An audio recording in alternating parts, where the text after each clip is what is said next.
This is a story about family, the Alsup family. Or rather, the story of the Alsup family going back a few generations.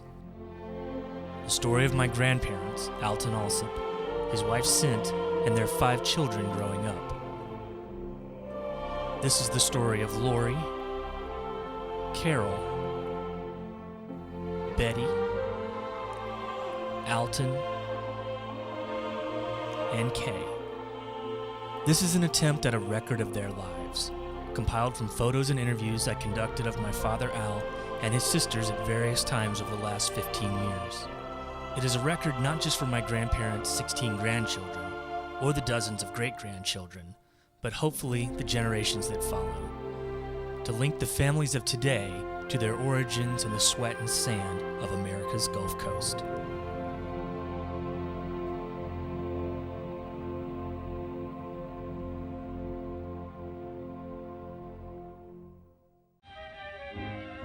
So how did your parents meet?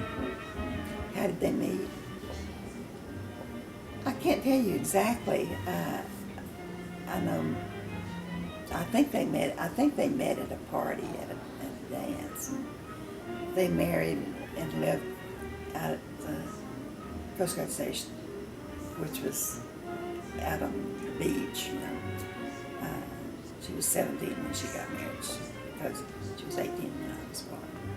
She and Daddy lived in a little one-room house. And when I was 3, there was a hurricane. And Mother and I went to Velasco to stay with her mother and Dad. And this hurricane came through and just washed their house away. Everything they had was just gone. The house was just completely wiped out. There was nothing left except, the posts that the house had been sitting on. And after the storm, they came back and they looked around, and Mama said, "Oh, sure, I'm glad I didn't wash those dishes." But they lost everything. I have a picture of her sitting on the bed looking forlorn, beautiful. And she said that was right after that storm. They had to go into town and move in with her parents at that time because they lost everything they owned. She and Dolores had to go into town. Of course, Daddy stayed at the Coast Guard station. But she said they had to completely start over. I'm sure they didn't have that much to lose, but she said she lost every picture that she had, things that meant something to her, because mostly they lived in rented houses with rented furniture and did not own anything. We lived a peripatetic life. We moved once or every year to 3 years on average. I was continually enrolling in new schools and exposed to new friends and making them just in time to bid them adieu and off to the next port of call. I think we lived in Port Aransas until I was about 4 years old. What did Betty and Carol call you growing up? Did they call you Dolores? Or? No, they called me Lori. How did Lori get started? Carol did it when she was learning to talk, and she couldn't say Dolores, but she could say Lori. And everybody else picked it up too, and so that was my family name, Lori. But I was named for Dolores Del Rio, the movie star. But of course, and aptly so. Carol was named after Carol Lombard. And Betty Grable? Well, I think it was Betty Davis. Betty Davis. That's right, it's Betty with an E. Mother and Daddy were both big movie fans. Well, you know, I was the big sister. Carol was the one who was high-spirited.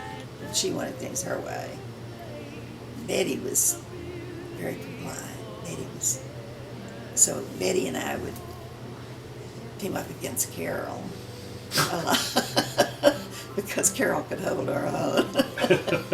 Lori was born in Velasco in 1929, and she was born in her grandmother's, in my mother's home, because mother said she was too ignorant to go to a doctor. But then when I came along 4 years later, she headed for a doctor, and I was born in the hospital at Freeport in 1933. And then we moved to Port Aransas, so Betty Gay and Alton Jr. were born at Corpus Christi. We were so ignorant. We were kept ignorant when we were growing up. I didn't know anything about pregnancy. I didn't know anything about, I thought Mother was just getting fat. And I remember she and Daddy left one day, and the lady that lived in a trailer right behind our house, Beth Green, came over and she says, "Dolores, you have a baby brother." And I said, "No, I don't." She said, "Yeah, your mother and Daddy went to Corpus, and you've got the baby was born and you have a baby brother." No, I don't. But when you came home, Mother would keep you all day and while we were in school. But when I came home from school, you were mine. And I had to take care of you the rest of the afternoon. I said, "I carried you on my hip this way." And I'd go out to play with the other kids in the neighborhood, and you were always there with us. So you were only 10. Yeah. Maybe. When Mother worked, then I was in charge of everybody. And we had certain things that had to be done by the time Mother got home. With the dishes had to be washed, the beds had to be made, you know. And we would play around there all day, and we could see her when she wore a bright blue uniform, and when she'd walk out the door and start walking back to the house, we'd run in real quick and make the beds, get the dishes done. Then the time it took her to walk down 2 or 3 blocks. The last day she worked, and she had this big table. There were 5 or 6 men sitting around the table, and she had gone in the kitchen, loaded all their food, on her tray, and was carrying her tray out. And somebody came in the swinging door as Mother was going out, and it kind of threw her off balance, and she came through that door, and she dropped all that food on the floor. And she looked at it on the floor, and she turned around and she walked out the door. she never went back.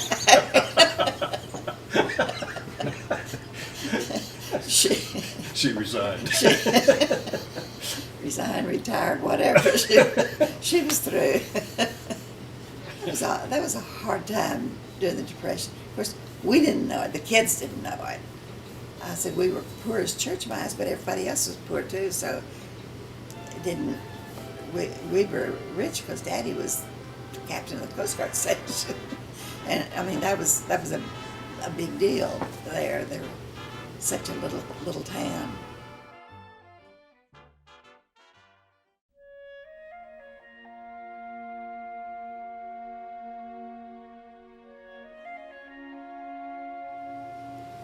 My daddy was one of 7 children, and his only brother died when he was a teenager. He drowned, and he was a person in charge. He was in charge of the postcard station, and he brought that home with him. Gave you an order, you obeyed that order. There wasn't any questions about it, or you didn't compromise in any way. You just did what he told you to do. And it never occurred to me to question what Daddy did. I remember the only time I ever remember going against something, he was talking about the Caribbean Sea. And I said, Daddy, that's not the right way to say it. And he said, what do you mean? And I said, it's Caribbean, not Caribbean. And he said, what makes you think that? And I said, well, they were talking about it on the radio, and they called it the Caribbean Sea. And he said, and you think that the radio announcer knows more than I do?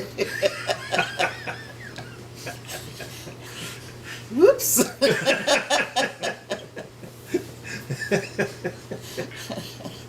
No. So I said Caribbean, and from then on.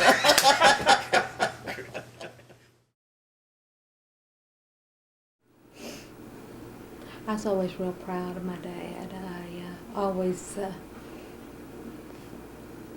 like these kids, my dad can beat your dad, I didn't say that, but I felt like my dad was much more respectful than every other dad in town, and I just, I guess because Mother admired him so much, it carried over to her children, and we looked up to him, and I just have, I guess I have very pleasant memories of him too, because I felt like that he would always do what he thought was the very best for us, My father had this great emotional hold on us, I think, because he was, at least in our perception, he was a sea captain, the figure of authority. He was a very handsome man, looked very dashing in his starched uniform. In fact, he looked a great deal like Clark Gable. My mother often collected pictures of Clark Gable that she thought looked like Daddy. You'll see them in her scrapbook, occasionally, because Clark Gable was probably the biggest box office movie star at the time during the same period. My father was, of course, very emotionally reserved and distant. And he was an emotional man and a sentimental man, but had been raised in an era in which men were independent of these religious underpinnings. Men were not expected to show any range of emotion or sentiment, and were, of course, never to cry. And he was emotionally distant from us all, except my sister Carol, of course. That's for you, Carol. The man was the head of the house, and was he was the authority on everything. And Mother grew up in that generation, and she married Dad believing that. And she thought she always thought he could walk on water. And she just believed she believed he was brilliant, she believed he was handsome, she believed he was just almost perfect, And he thought those things too, so I got along just fine. Of course, we all loved our daddy, and my mother loved my daddy. He was the focal point in her life. I said if there was one piece of pie left after she served pie, if there was one piece of pie left, we all knew it was Daddy's pie. Nobody even asked for it, because that was going to be Daddy's pie when he got ready for her, when she made coffee or something. He could be very funny at times. Whenever he would just get in a real jovial mood, I would love to sit and listen to him talk. It was never to me. I might be in the, he would be talking with other people, but I'd love to hear him get into a tale. When you sat around the dinner table, he would sometimes tell stories, and he was a good storyteller. But I mean, he would tell stories about his saga in the sea, or things that happened in his life that all seemed very exciting to us as kids. And he was, he was very entertaining. So I mean, he had this mastery of giving you enough of himself to make you want to, of course, a child's natural inclination is to want the parents' approval and attention anyway, but he would give you just enough to make you want it. Didn't know how to go about getting it, so. But the time, that he would say something positive to you, to show that he was proud of you or something, well, you always just deem, that if Daddy said it, boy, that was special, and he never had to spank us or anything. All he had to do was raise that lip. Oh, he had a... He had a sneer. I believe your daddy has that sneer. Like an Elvis Presley sneer. He had a sneer. And all he had to do was raise that lip and, enough said. Repent right now. He was a very special man. The only time we ever had any cash that I was aware of was when Daddy re-upped. I remember the afternoon, I heard this honking, and it was Daddy driving uncharacteristically fast for him. Came to a fast stop and jumped out of the Jeep. And the Jeep was just full of new stuff, mostly groceries, and I believe he had bought Mother a dress. But the thing that caught my eye was sticking out of the back of the Jeep were 2 cane poles that were already pre-rigged for fishing. They had the line, the carks, they had hooks, and I went fishing that afternoon with my father. Well, in a way, it showed just how generous Daddy was. I had said before that it didn't occur to any of us until we were adults that we were in the least ever disadvantaged or that we were poor. But we were.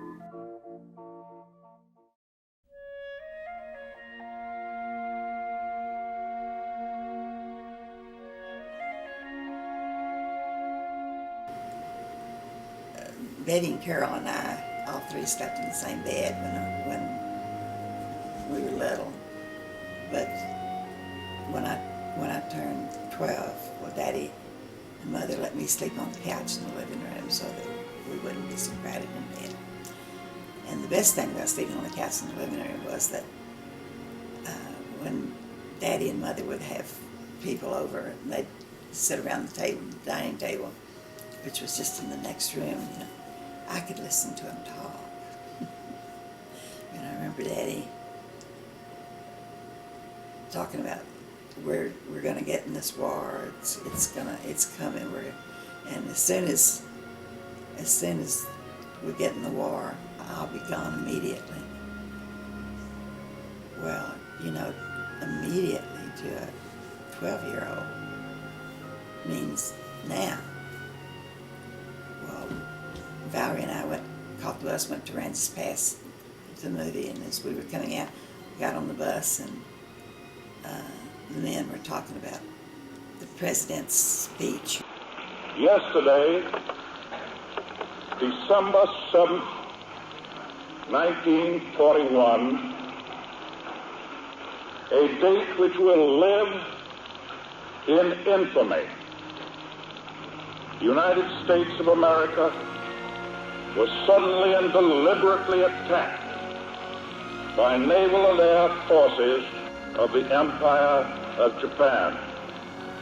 And I was so worried that Daddy was going to be leaving, immediately, and he was going to be gone. And I was very relieved when I got home and he was still there.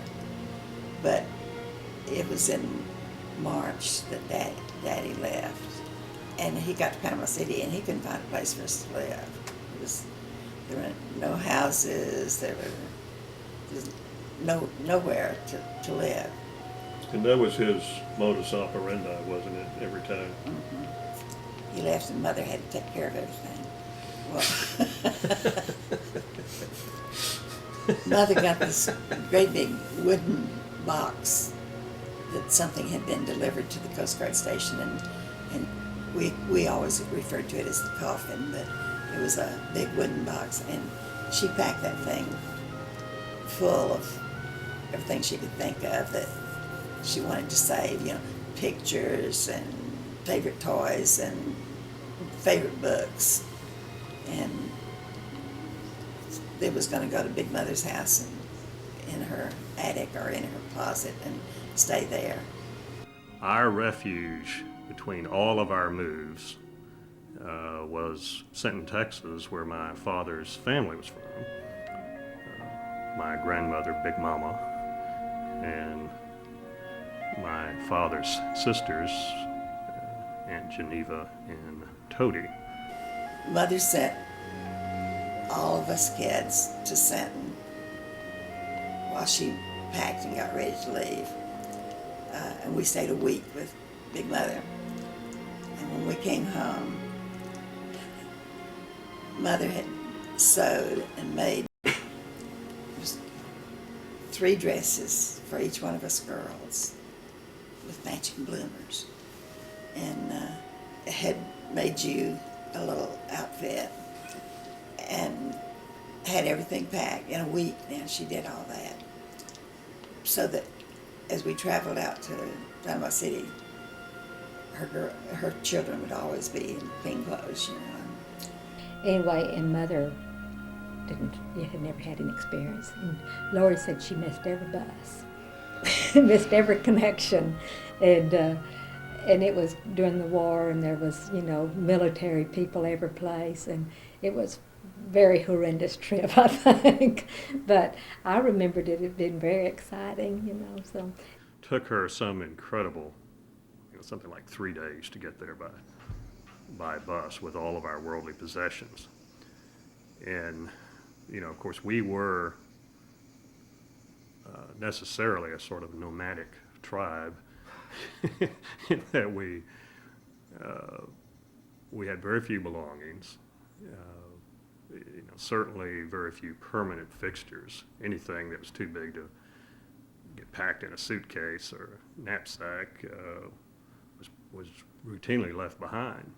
And in fact, on this occasion, I believe it was on this occasion when we moved from Port Aransas, my parents had purchased a refrigerator as opposed to an icebox. Mother just gave away all their furniture, and the people next door said they'd like to take the refrigerator, and Mother said, well, you have to make the monthly payments. She just gave it to them for them to finish paying for it. Well, they never made a payment on it. Of course, they were followed all the way to Florida by a collection agency. Mother made $10 a month payments on that refrigerator until it was paid for. And I had no idea where it was or anything. But it was just representative of how light we all traveled in those days. We really never owned anything, which of course explains my crass commercialism and materialism, because I wanted to own some things. We got to Panama City, and of course war had broken out, and there was a defense plant. And the only place Daddy could find for us to live, we lived in a motel, kind of a tourist court. Mm-hmm. Had a little house, had a living room and a kitchen and 2 little bedrooms. And we went to school, and we had to sit two in a seat because the schools were so crowded, and I think we just went half a day. And that was a wonderful experience. People lived, in these little motel rooms. I guess it must have had a kitchenette. We couldn't have survived without a kitchen. But the owner of the motel had two little girls the same age as Carol and I. And we learned to ride a bicycle there, on their bicycles. We thought it was wonderful. We thought the beaches were beautiful, white sand. We'd never seen white sand before, and it was so pretty. Mother took us to the beach one time, and we all, 4 kids, got terrible, terrible sunburns. She had to call the doctor out. We were all broke out in big old water blisters, and she felt so guilty because she had fried her children. And Betty Gay, that was a period of time that Betty was ill from time to time. Betty had staph infections. We didn't know what they were. She would have risings or balls and be sick, real sick with them, and she'd have to, I think she went to the hospital at least twice where they would have to be operated on. And they'd give her ether and she'd come home and be so sick. So I remember at that time thinking that Betty was a little frailer than the rest of us. She may not have been, but she, she at least got staph infections during that period of time.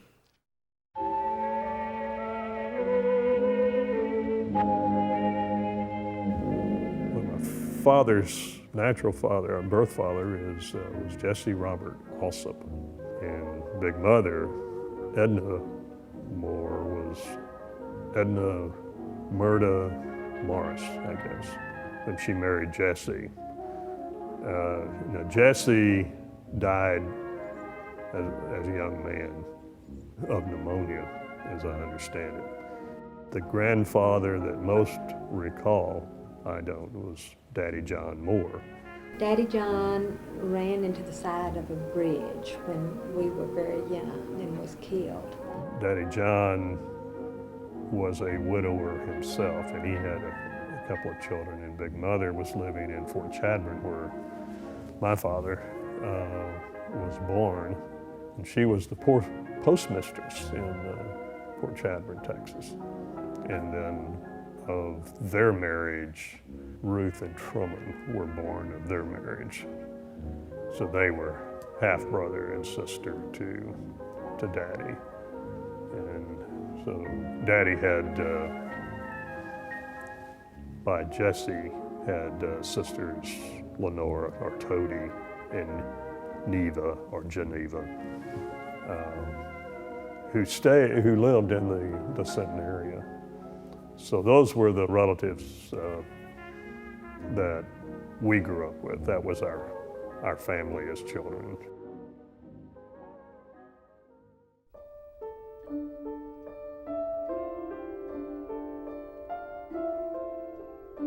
When we left Florida and came back to Texas, we came by train instead of by bus. It seemed like we stayed a long time in Florida, but I guess we really didn't.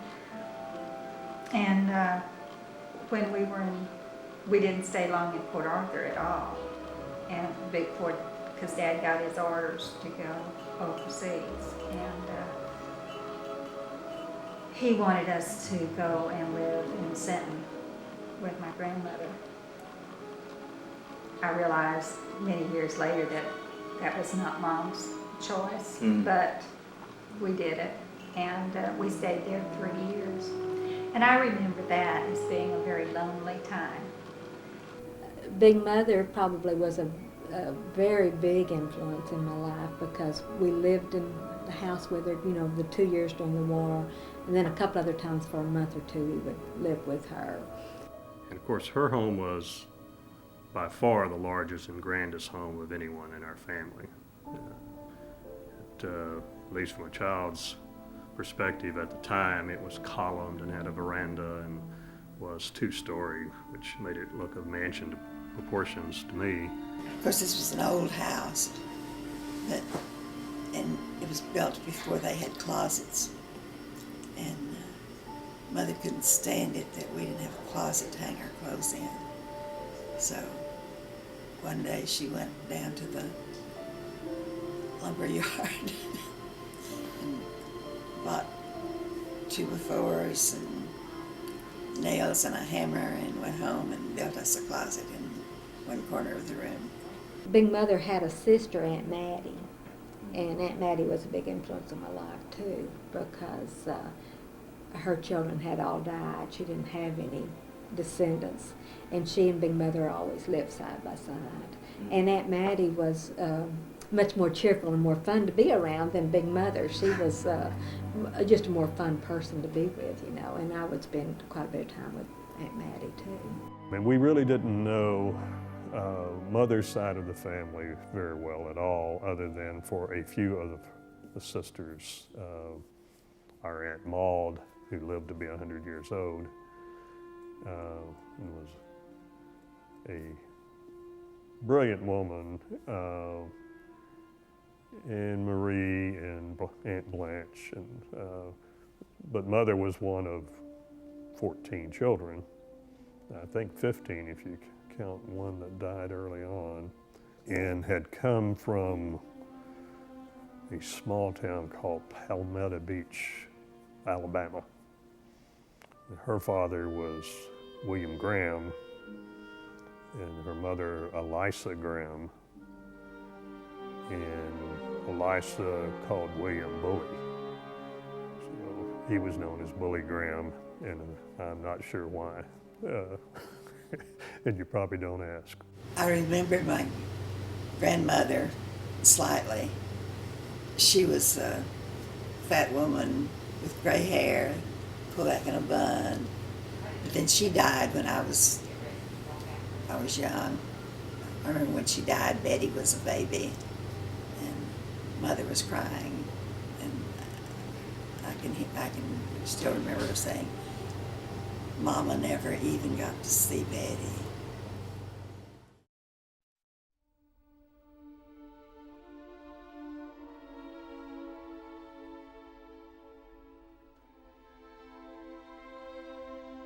Coast Guard was attached to the Navy during the war effort by proclamation, President. And he was part of the Pacific Campaign, has a Pacific Campaign medal. And generally he was convoy in the Pacific Ocean. He was also part of the Japanese occupation. I know at some point he was in New Guinea, some point he was in Australia. When he was in Australia, he actually met up with Lonnie Trawick, my uncle, who was married to Toady, his dad's sister, Toady, and they were best of friends.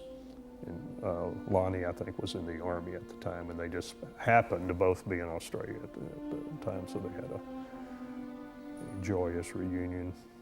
But everybody came back, in our family, everyone came back safe. No, none of the family members in the war effort were even wounded, I believe. She said whenever he came back from the war and he had written her that she could come meet him. And she said she'd been seeing on television, not television, but in the movies and in the papers, you know, these big clinches and everything, and she just imagined, you know, running to meet him and throwing her arms around him. And she says she gets in the train station to meet him, and she's looking all around for him, just ready to run into his arms. And she said, and he just comes up behind her and just takes her by the arm and just walks off.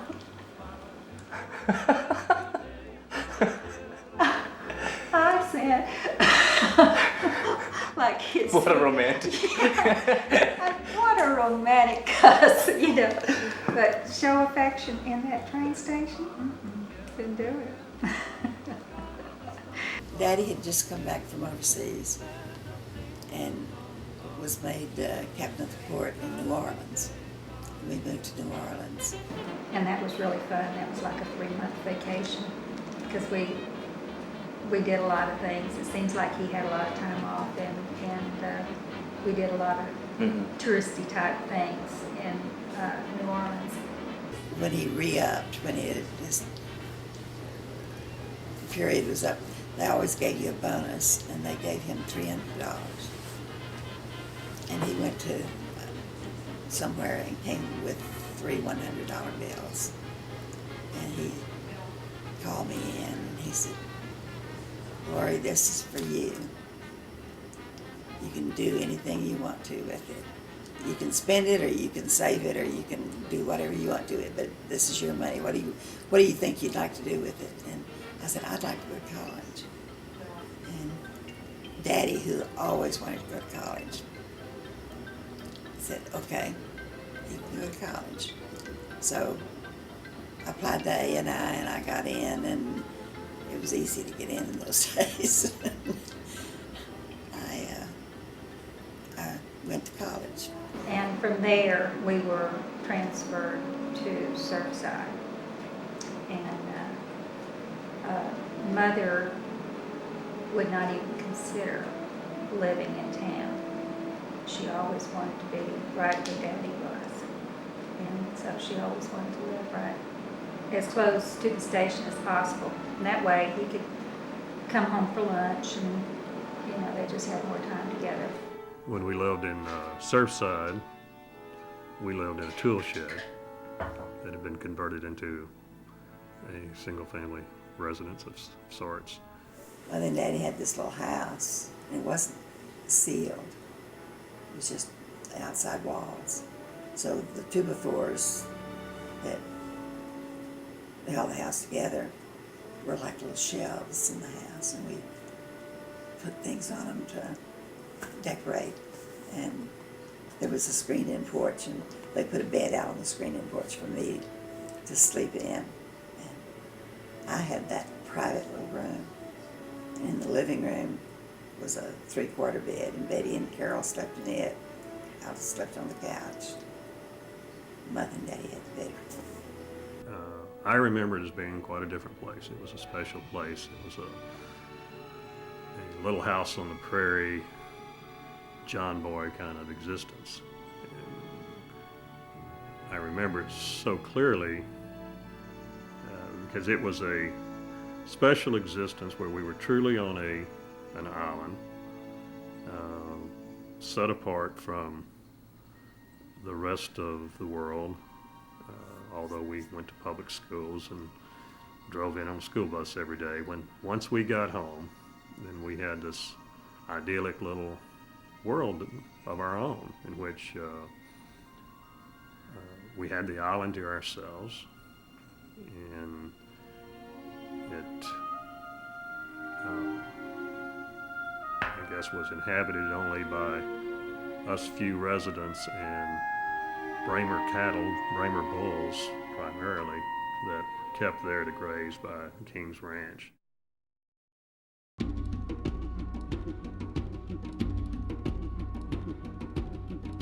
One occasion, my sisters don't recall this, but where my mother really got my attention as to her courage and just her take charge, can-do attitudes, was a night in which we were all tucked away in bed. My father was at sea or on duty, and our little tool shed of a house began swaying. And that wasn't that unusual. If you had a gale coming in, heavy wind could make it sway, but this was a dead still evening, and the house was swaying, and then we heard some grinding, and then we heard thumping, and we all ran to the windows and looked out behind the shades to see what was going on. And some of the Bramer bulls from outside had trampled our little chicken wire fence that surrounded the house. But they were trying to mate with our house, I think is what it was. But anyway, she went to the kitchen, poured some, I believe, kerosene on the end of a straw broom, went outside, lit that broom. Before it became a flaming torch at the end of a stanchion, and yelled a maniacal charge and started chasing those Bramer bulls out of the yard with that fiery broom.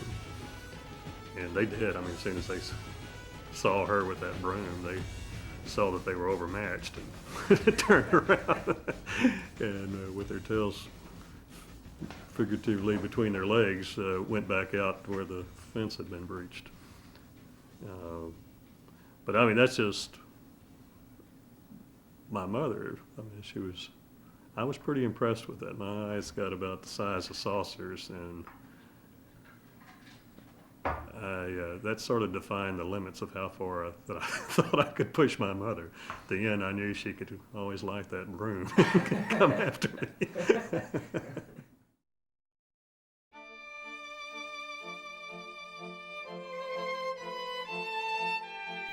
My mother was what I characterize today, a pioneer woman. She had that mixture of quiet self-deprecation, seemingly having, at least in social settings, no real confidence. But the simple fact was that she was very capable and took on tasks that you would expect of a man, and she took them on without even really thinking about them, with no self-doubt, and completed them. She was my father. She was our parent while my father was on tour and at sea. More often than not, she was the can-do person that got things done. So the type of things, I mean, she believed that she could either manufacture or repair anything with a butcher knife. And she believed in the value of a good butcher knife, not any butcher knife, but one with a wooden handle. It had to have a wooden handle, and it had to have a good strong blade, but it could be used as virtually anything to pry, hammer, cut, or saw. She never had any decent tools, but she would tackle anything. Radio didn't work, get her butcher knife, take the screws off, splice some wires together, get it working. Sidewalk needs edging, she gets out there with the butcher knife. Edges it. She went through a few butcher knives in her life. When we grew up, we thought Mom could do anything. We just didn't think there was any mountain too high for Mom to climb. We figured she could do anything. And I think that my people felt that way about Mom too. They felt she could do anything. That, if somebody needed someone to drive them across the country, they thought Sinton could do that. If somebody needs the house packed up, Sinton could do that. They just thought Sinton could do anything, and we grew up thinking she could too. She was a modest beauty, however, and never liked pictures of herself, and was often known to cut herself out of group pictures. This one was retrieved from a trash can. And we just really laughed as we went through the albums, Mom's albums, because there was often, that her head would be cut off in a group picture. She never liked pictures of herself. And so she would just cut her head off. Well, she did that with a picture hanging on the wall. If that person wasn't part of our family anymore, well, she just cut the heads off. And this was one of those on the street photographers who took her picture. She looks very happy there. That was typical of Mother in shopping or any place out in public. She's very unapproachable. She had this look that said, "Don't speak to me. Don't ask me for money." She was the kind of a person that whatever life threw at her, it didn't, she didn't, you know, it didn't break her. She would meet the obstacle and go on. She was resilient, and I think it's just that she was strong enough to face whatever life came. You know, she didn't give in to hysterics, and she didn't give in to, you know, being sick, or she didn't make excuses. I think mentally, Mother was very strong, and I think that's what your Dad means when he calls her the pioneer woman, that she was strong enough to have been a pioneer woman, to come over and endure the hardships. Because she did endure a lot of hardships, but she always told me she didn't mind that, you know. She managed to get what she thought we needed to live. But where the other women, the other wives would go into town, live in town, and their husbands got to come home 1 or 2 nights a week. We lived out right by the station always, and Daddy came home every night. I guess really she was a buffer to his life, you know. He went to work and brought home the money, but he didn't do much else, actually, because she paid the bills and she did all the repair work and everything. You know, he really didn't do much except, you know, read and you know, and visit with us and things. But anyway, she was a great buffer for his life, I guess is what you'd call it. Made it paved the way for his life to be smooth. She honored him as, certainly as the leader. There was no doubt that he was the leader. And, you know, she taught us to give in to him too. Whatever it was that if Daddy made a decision about something, it was not to be questioned. That was it. Once he said it, that was it. She did the best for him for everything. She washed and ironed those white cotton uniforms and laid them out on the bed for him. Just practically was his valet, you know.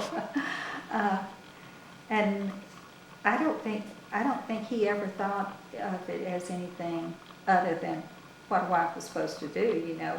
It's certainly different from the way wives are now. But she kind of taught us that was the way a wife is supposed to be, you know. So we all started off that way. Times change. He was the captain, and she actually polished his brass and shined his shoes and laid out his clothing every day. Of course, she washed and starched and pressed his uniforms every day. And he always had to have his working khaki uniforms, and he had to have his dress uniforms, and they had to be maintained, you know, immaculately. So she, in addition to running the household and all the other responsibilities she had, her top priority was making sure he looked good every day. And he did. He looked good. And he didn't have to break a sweat to do it. And, you know, at the time, I never thought anything about it. I thought this is what a wife does for her husband. And now I recognize that it was an extraordinary thing that she was doing. I mean, she was putting 3 meals on the table, maintaining a house. I mean, she paid the bills. I mean, she ran the household. My father just had to show up and go to sea. I mean, he had his duties as a military officer, but with respect to the household, he just really had very few responsibilities and did very little around the house. They had a enduring, loving relationship with dynamics that we probably all wouldn't understand today, how it could sustain, you know, given those conditions. But they both knew they loved each other, and I guess that was what's important. I don't think there are any of us children who doubt for a minute that Daddy dearly loved My mother, although he did some things which in the telling seem unconscionable and embarrassing and would make you angry, such as a time in which my mother, in addition to everything else that she did for us, she had taken on a job of being a waitress in an egg and sandwich place there. I guess probably the more prominent restaurant in Port Aransas, which would not have been seen a great deal at that time. And my father, of course, was the skipper of the port. He was the captain for the Coast Guard station there, the lifeboat station. And he came in with a visiting fireman. And he came and brought him in to have coffee. And my mother, of course, was the waitress and walked up to the table, expecting, of course, as one would, to be introduced. And my father totally ignored her and treated her as if she were a total stranger. Never acknowledged her. The relationship, did not introduce her to the Coast Guard officer who was visiting. And he was of course embarrassed. Not for her, I don't think, but I think he was embarrassed to have to admit that his wife would have to work. I think, or that his wife was a waitress, where he aspired to much more than that in his life. But that was the one insight of stories that are told about my father that makes me view him in a little bit different light than the idolatry that I typically have for him. There were her two rules. You couldn't get married till you were 18. You had to graduate from high school. And so I had graduated from high school. I applied to A&I and I got in. And the year I was there was the year after the war ended. And there were 1,000 freshmen. They were most of them returning GIs who going to school on the GI Bill. But I only went 1 year. I met Howard, and Mother said, "You can't get married until you're 18." Is there a story about how you met Howard at school there? Howard and his best friend Ivan were walking behind me. They kept singing that song that says, I, Dolores. And I was shy, and I was... You were incredibly cute, cheerleader cute. Well, I was okay. Yeah. We just started going out together, and of course he was 6 years older than me. He was a man. I was a girl. But anyway, I turned 18 in November 21st, and on December 21st, we were married. We lived in Port Isabel in 1951. We were there probably three years, close to 3 years, and Carol graduated from high school and was, I believe, the kumquat queen and the most popular girl in school at the time. She and Betty were wildly popular high school students there. Well, did he ever tell you that when I would come in from dates, he would climb up on the bed and look out the window to see whether I was going to get kissed goodnight or not? This was standard for him? Oh, yes. I caught him several times. Guilty as charged. Of course I did. I mean, if by spying you mean standing on the other side of the door with a glass, probably. are hanging around and knowing that they were really annoyed and didn't want me there. Yes, I did those things, I'm sure. My favorite memory of Betty during that time is when she was a tornette, when she was a twirler for the Baha'i band, I guess. She was a twirler anyway, and I was just breathless about that. And she was so cool. I remember Betty going out on dates, and I remember like sitting on the, remember those steep stair at we had the upstairs portion of the house, right? 2123 and a half Avenue K. Right. And I can remember sitting on the steps hoping I would get to still be awake when Betty came home from her date. And of course, that's as far as I went. I got married there. Mom and Dad had already been transferred to Panama City, Florida. Again, they had been transferred back to Panama City in 1954, the year that I married. And so I stayed in Galveston since I was going to be married. I didn't want to give up my job.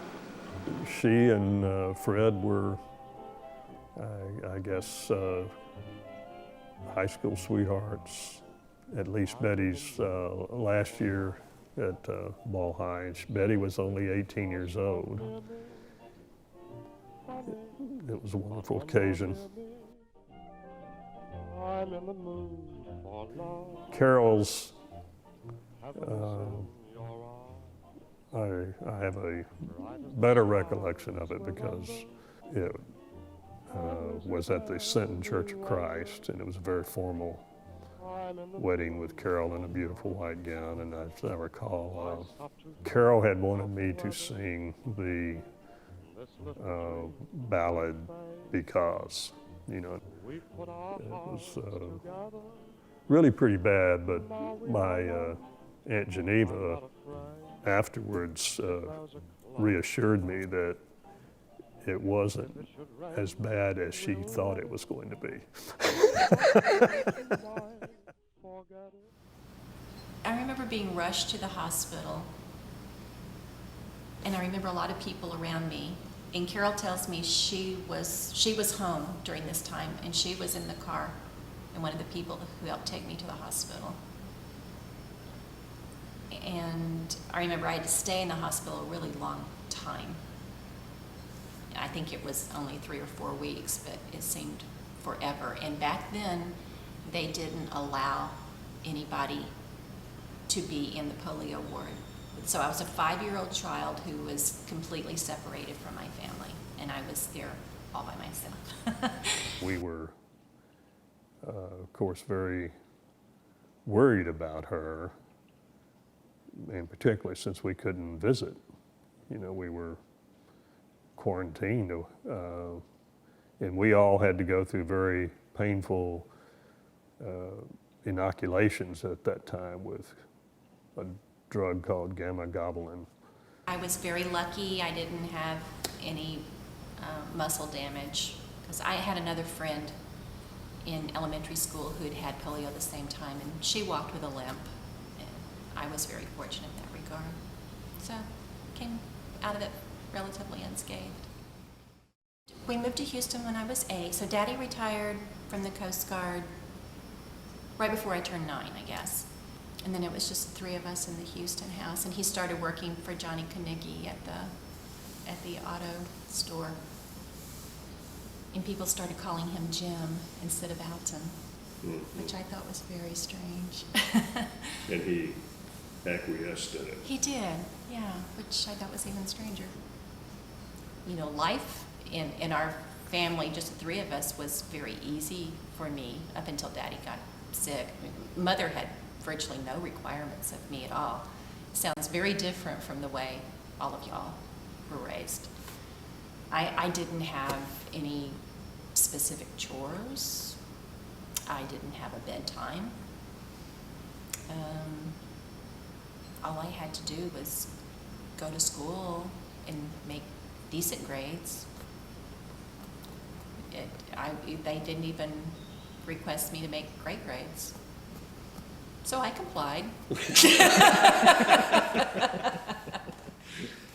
So here he was in his late 50s, retired from his military career, and something that he always wanted to do was go to school. Going to college, once he retired from the Coast Guard, was really the fulfillment of a life's dream. My father had no higher value than formal education, and his greatest disappointment in life was that he did not have a college education, and he saw quite concretely how that limited him in his career and the things that he would want to do with his life, because he had the intellect and he had the drive, but he was literally up against the invisible glass ceiling for promotion, and he was, of course, ill-equipped once he retired to do anything in the general civilian population. And I can remember him sitting at the table, writing his essays and doing a very good job of it, I think. He had a writer bent to him, I think. I think he really enjoyed doing essays and stories most of all. My father valued education for its intrinsic value. He wanted to be a college graduate, and so he entered college and was immediately always and on the dean's list, and won a couple of academic honors in his first semester, and of course immediately had his first heart attack, and went into a 3 or 4 year period of heart attacks and strokes until his death.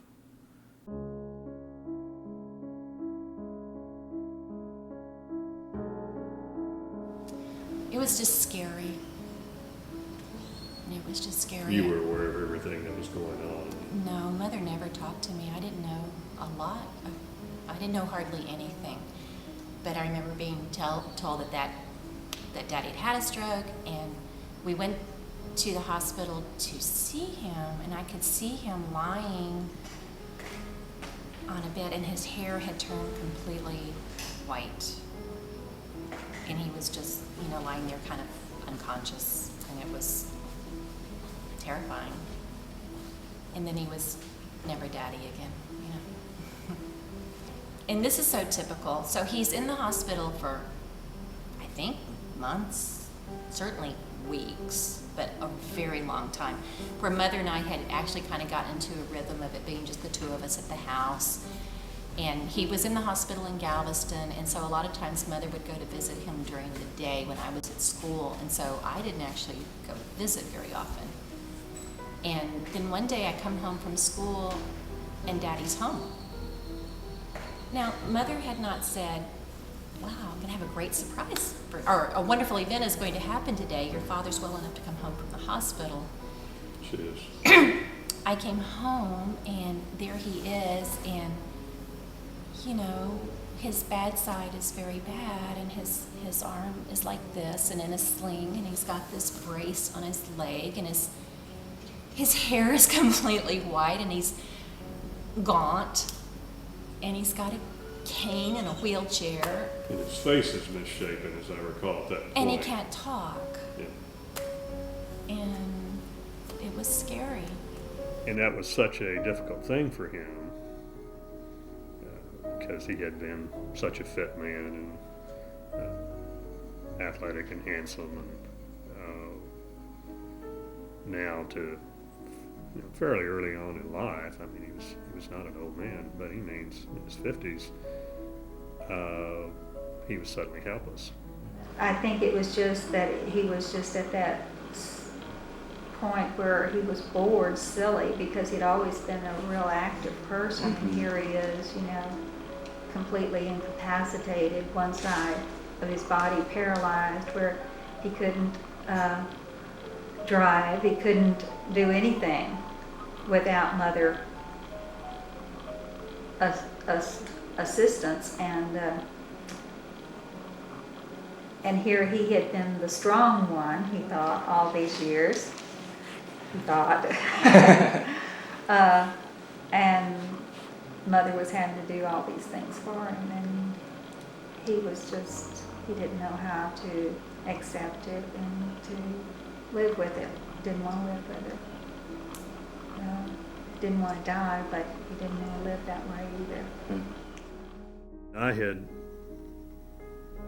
ridden back to Austin that evening with Howard and Dolores, who had been visiting us and been visiting Daddy.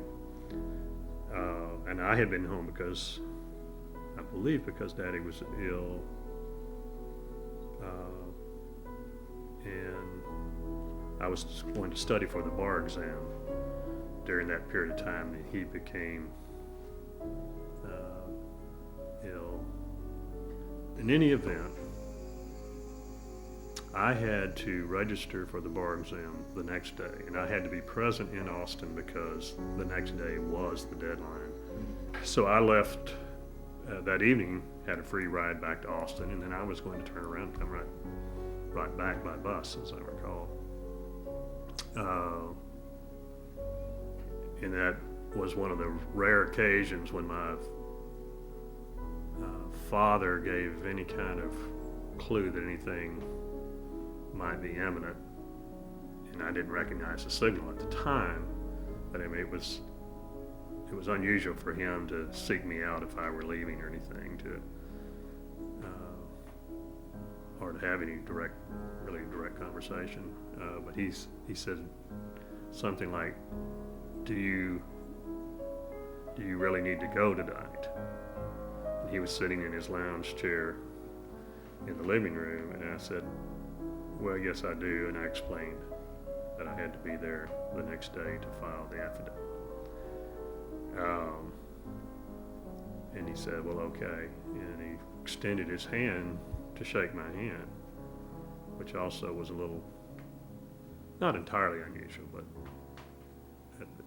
combined with what he had just said, I thought it was sort of a touching moment at the time, and he extended his hand, and I shook his hand, and I said, "I'm coming right back, Dad, and I'll see you by tomorrow night."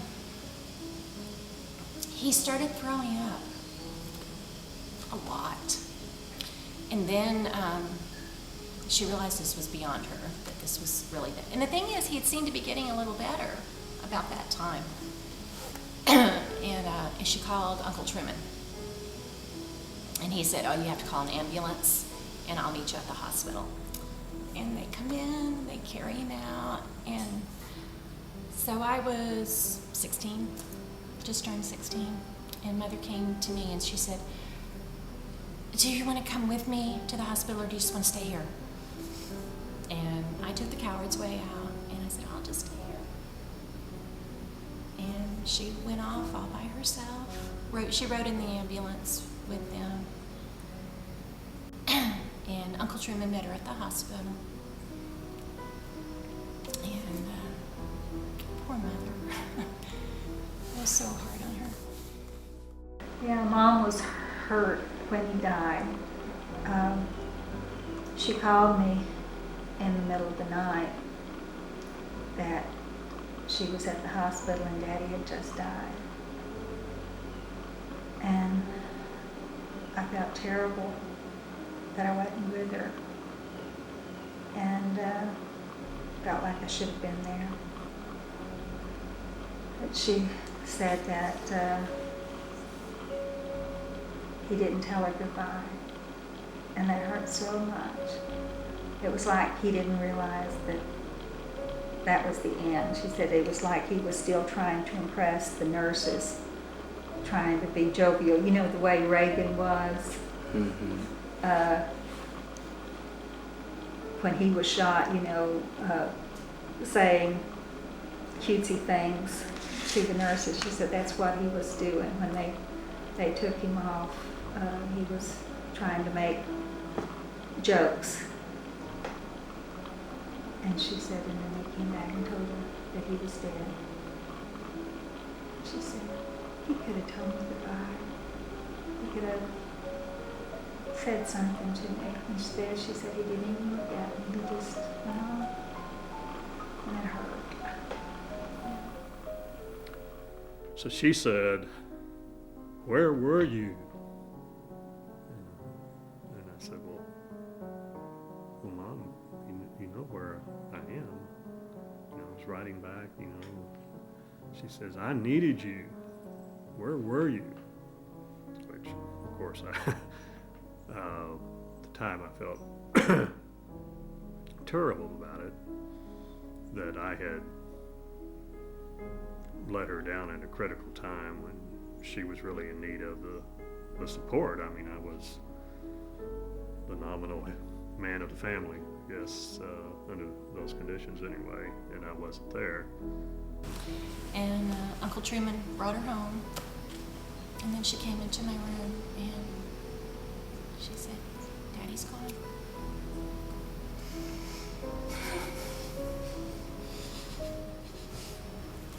And she was very strong, and she would get through her days fine, but the nights afterwards, I could hear her in her room just cry every night.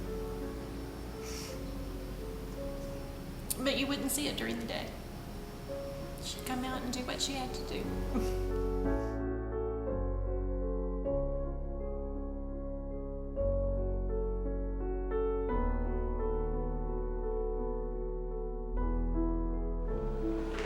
I just wish Daddy had lived longer and we could have enjoyed more times together.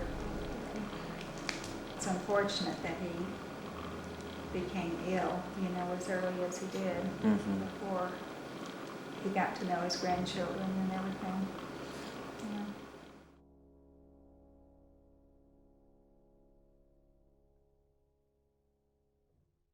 I didn't think about her being so young, but she was, about 53, probably when he died, so that's pretty young, and left with no money.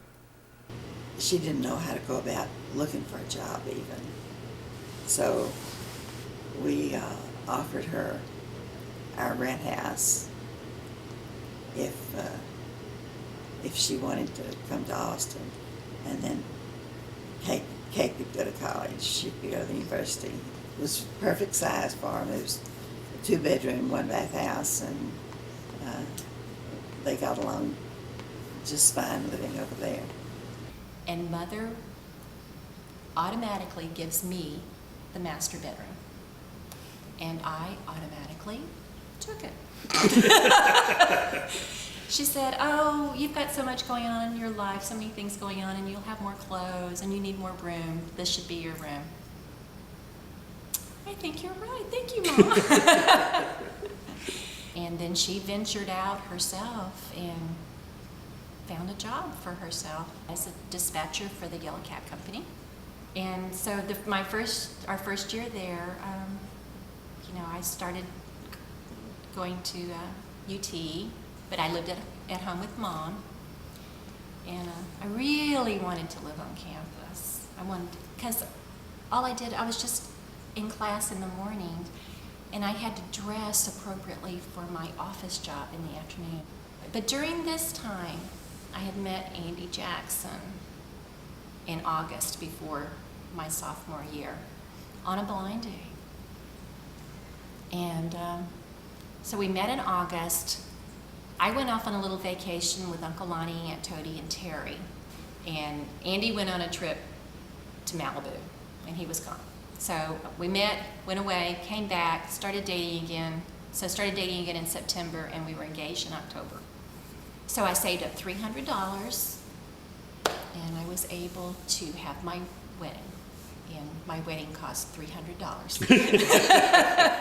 And that includes paying for my wedding dress. Wow.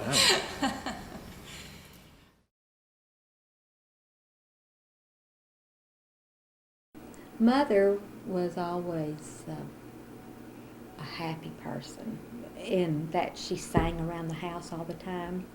It's something I know Lori and I have picked up because we both sing around the house all the time. But Mother sang around the house. She's a hard worker.